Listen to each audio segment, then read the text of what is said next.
Para mabawasan ng mga kalat sa dagat para hindi maiwasan para maiwasan yung pagkamatay na isda at polluted na dagat.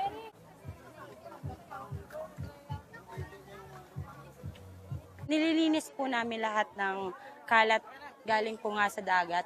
Tulad ng pagpupulot po ng basura, paghihiwalay po ng mga bagay ng mga basura like po plastic, bottle, and mga kahoy, and then mga styrofoam.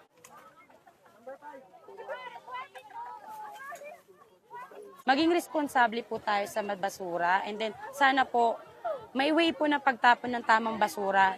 Sana po isa lugar niyo po ang pagtapon ng basura, hindi po kung saan-saan po ikalat. Kasi magkukos po ito ng baha sa atin at tayo rin po ang maapektuhan.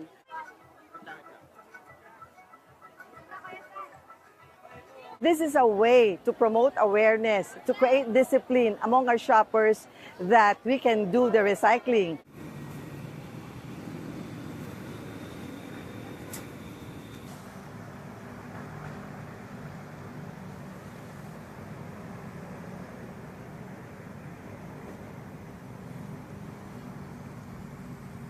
Yung mga plastic, yung mga ganun, yung mga basura na hindi na bubulok, iniiwasan kong maitapon yun sa tubig, sa dagat, lalo na sa dagat.